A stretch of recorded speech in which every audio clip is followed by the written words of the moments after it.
Per the World Health Organization estimation, over 290 million people contract malaria every year. Out of the 290 people who contract malaria worldwide, about 400,000 of them die from the disease.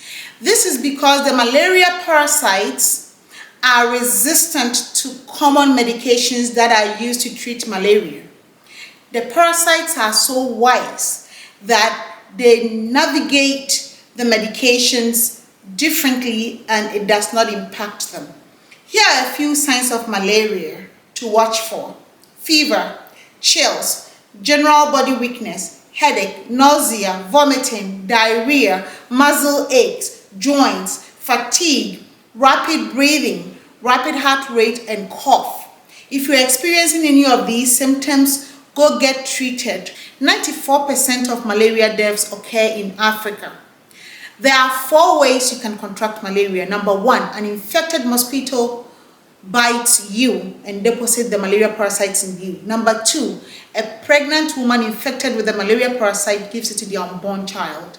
Number 3, sharing needles containing the malaria parasite. Number 4, receiving blood transmission that is already infected with the malaria parasites. These are the 4 possible ways to contract the malaria. Infected mosquitoes transmit the malaria parasite. Mosquitoes are known to be active from dusk to dawn. When it's getting darker till early morning, that's when mosquitoes are active and they bite. Therefore, here are 3 things you need to do to prevent malaria. That is to prevent mosquitoes from biting you. Cover up during that part of the day. Apply insecticide repellents, something that will prevent them from biting you. And better still, sleep under a net so they cannot bite you, because if they don't bite you, they cannot transfer the parasite into you for you to be infected. And if you find out that you are infected with malaria, seek treatment as soon as possible. The cycle of malaria begins when an uninfected mosquito bites a person who has the malaria parasite in their blood. The mosquito takes the malaria parasite, and when they bite another person, they deposit that malaria parasite into the person. The new person, inside their body, the parasite moves to the liver, where it grows in about 10 days to 4 weeks. In 10 days to 4 weeks, as the parasite matures in the new individual, the person begins to exhibit symptoms. Then the malaria parasite gets into the bloodstream of the person after it's matured.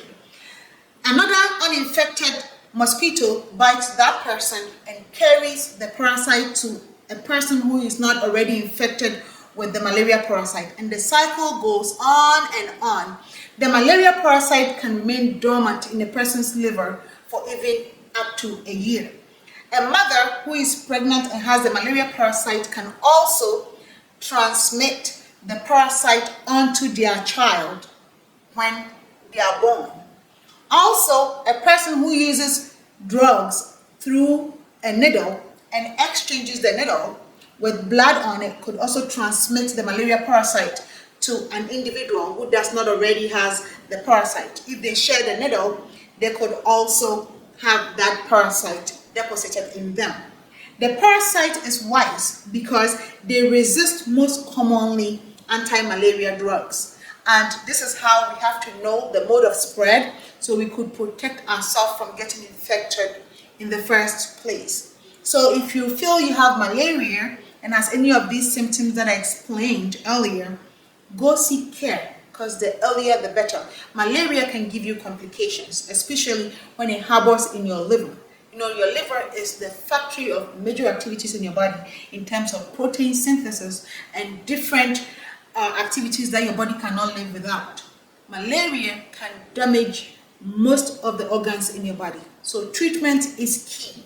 Effective treatment is key, since the parasite is very resistant to the common known anti-malaria drugs.